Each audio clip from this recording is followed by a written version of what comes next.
기다리시는 애청자 여러분 안녕하십니까? 지선아 놀자 14회 시간입니다. 저는 소영선이고요. 제 옆에는 문종아 기자 나와 있습니다. 안녕하십니까? 네, 안녕하세요. 예. 지방선거 이후에 경기도 정가의 어떤 상황, 전국을 살펴보고 있는데 지난 시간까지만 해도 경기도 의회 간의 어떤 갈등 양상을 좀 짚어드렸고 또 도지사와 의회의 협치 이런 거를 좀 살펴봤는데 이번에는 좀 살펴봐야 될 부분이 교육청과 도의 관계 이 부분도 좀 있을 것 같습니다. 네네. 이번 주 금요일입니다. 7월 1일에 김동연 경기도지사 당선인 그리고 임태희 경기도 교육감 당선인 그리고 또 11대 경기도 의회 의원들이 이제 임기가 시작되는데 경기도 협치가 주목되는 시점이기도 하고요. 네. 일단은 경기도 도지사 당선인 김동연 당선인과 임태희 경기도 교육감 당선인이 만날 예정이라고 그래요. 예, 그렇죠. 예.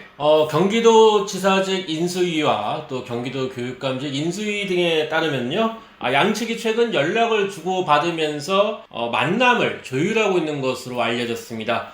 지금 경기도의 주요 화두가 협치 아닙니까? 그렇죠. 민주당 소속 김동연 도지사 당선인 또 국민의힘 출신인 임태희 교육감 당선인이 서로 케미를 맞출지 좀 지켜볼 대목입니다. 예, 엄밀히 얘기하면 국민의힘 출신은 아니고 네네. 국민의힘 전신이었던 네네. 뭡니까? 새누리당입니까?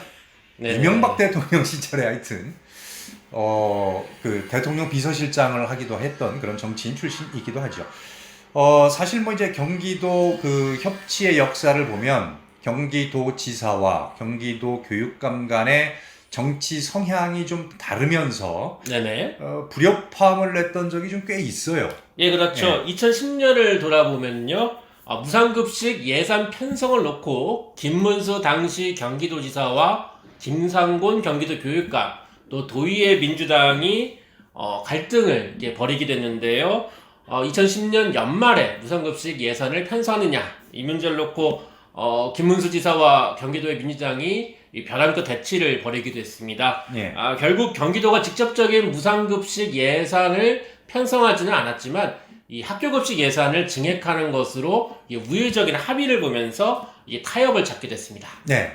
그러니까 이제 타협점이라고 할 수 있는 게 기존에 있는 학교급식 관련 운영 예산을 증액을 하고 네네. 새롭게 무상급식이라는 예산 항목은 신설하지는 못하겠다. 네네. 그러면서 이제 타협을 보게 된 거죠. 네네. 네, 그렇게 되면서 이제 일선 시군에서 무상급식 예산을 좀 편성할 수 있는 그런 재정적 여력이 생기기도 했고 그러면서 또 간접적인 무상급식 예산이 도와 도의회 간에 합의가 됐다. 이렇게 볼 수 있는 겁니다. 예, 그렇죠. 예. 당시에 오세훈 서울시장이 무상급식 예산 편성을 반대하면서 주민투표를 실시했다가 결국에는 시장직을 내려놓게 됐는데요. 예. 그것과 비교해서 경기도는 우회적인 방식으로 타협을 하면서 경기도와 경기도 교육청, 경기도 의회 간의 좋은 협치 사례라고 볼 수 있습니다. 예. 그 문제는 그렇게 좀 어느 정도 해결이 됐었던 부분인데, 근데 문제는 2015년 말하고 2016년 초에, 네네. 이때도 좀 그 정치적 지형이 좀 갈린 도지사와 교육감이 있었어요. 네네. 남경필 도지사 그리고 이재정 교육감 두 분이서 또 맞붙었는데, 이때는 뭐 때문이었냐면 누리과정 예산 때문에 이 예산 편성을 놓고 준예산 사태까지 갔었단 말이죠. 예, 그렇죠. 예. 누리과정 예산은 어린이집과 유치원 등에서 아이 돌봄을 책임지기 위해서 책정된 예산인데요. 예. 당시 박근혜 정부에서 누리과정 예산을 각 시도교육청이 편성하도록 지침을 정했습니다. 이러면서 특히 진보교육감과 중앙정부가 극한 대립을 빚었고요. 당시 이재정 교육감은 2016년 누리과정 예산 편성을 거부했습니다. 이러다 보니 경기도와 경기도 교육청, 경기도의회가 2015년 연말 새해 예산안 편성을 놓고 극한 대립을 펼쳤고 예산안이 도의회 의결을 거치지 못하면서 준예산 사태가 발생했는데요. 네. 결국 미본책으로 급한 예산들이 메꿔지다가 2017년 문재인 정부가 들어서며 중앙정부가 누리과정 예산을 편성하는 것으로 일단락됐습니다. 예. 그러니까 정리를 해보면 지금까지 우리가 이제 경기도 협치를 얘기하면서 네네. 경기도와 경기도 의회 간의 어떤 관계를 중점적으로 지난주까지는 그렇게 살펴봤습니다만 네, 그렇죠.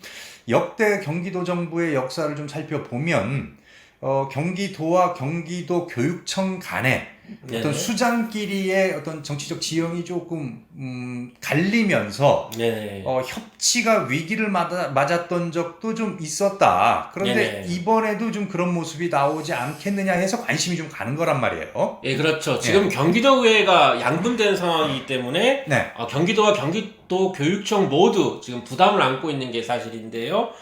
이렇다 보니 이 김동연 도지사 당선인과 임태희 교육감 당선인의 정치력에 관심이 쏠리고 있습니다. 예.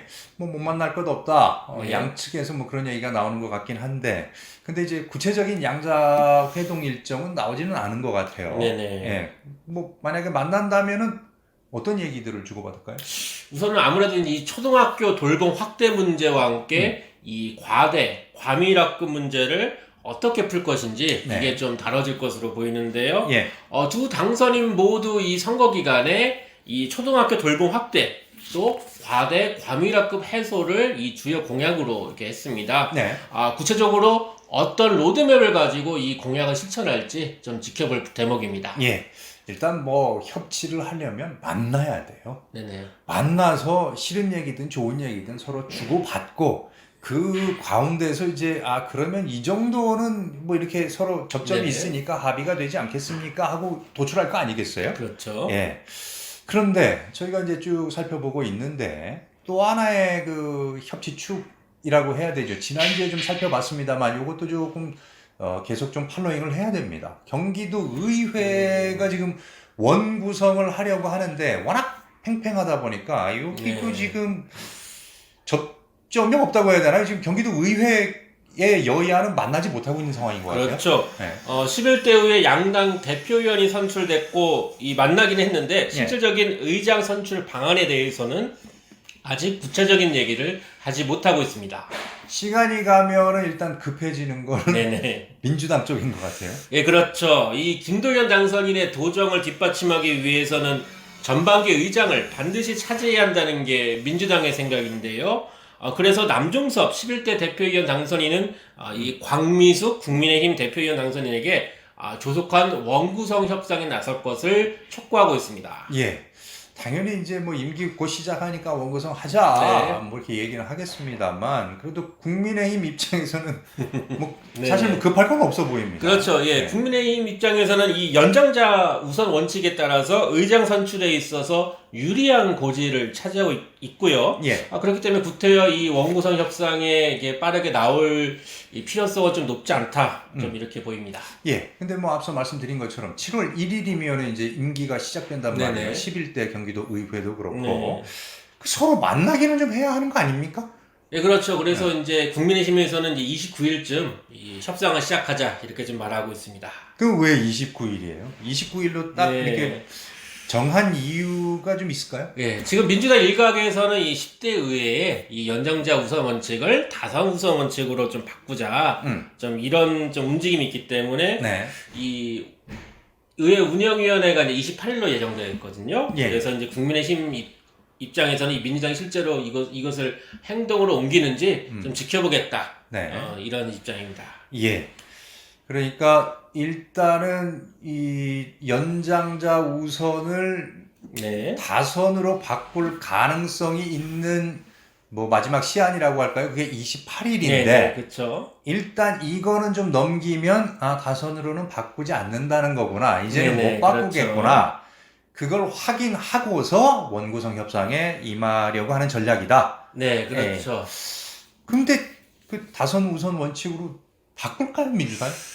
일단 정치적 좀 부담이 좀 클 것으로 좀 보이고요. 예. 11대 의회가 여야 동수인 상황에서 무리하게 의장 선출 규정을 바꾼다면 의회 파행 사태가 불가피하고요. 네. 아쉬운 쪽은 아마도 경기도 집행부를 점한 민주당일 겁니다. 네. 민주당으로서는 또 의장 선출뿐만 아니라 이 상임위 배분도 협상을 해야 하기 때문에 강행 처리를 할 가능성은 커 보이지 않습니다. 예. 예전에 그런 말씀을 드렸어요. 결국은 합의점이 이제 전반기, 후반기 이렇게 나눠서 네네. 의장을 서로 한 번씩 하는 방식이 되지 않겠느냐인데, 근데 민주당 입장에서는 꼭 전반기를 차지해야 된다. 네네. 이런 주장을 하고 있단 말이에요. 이면에 뭐 있습니까?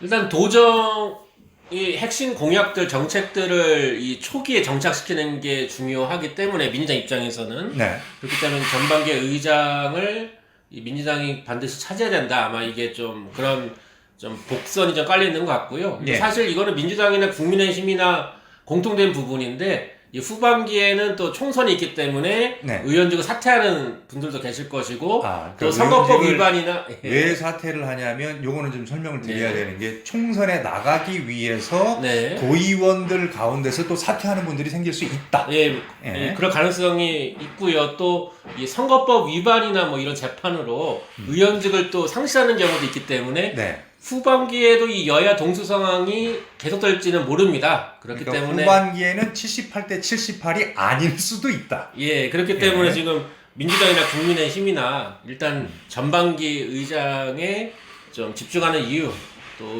의석 분포가 또 변할 수 있기 때문에 네. 또 그렇게 할 수도 있습니다. 그것도 하나의 이유가 될 수 있다. 네네.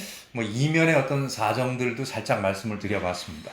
6일 지방선거 이후에 지선아 놀자 14회 함께하고 계시는데, 경기도와 경기도 교육청 그리고 또 11대 경기도 의회가 이제 7월 1일에 얼마 안 남았어요. 네네, 그렇죠. 이번 주 금요일입니다.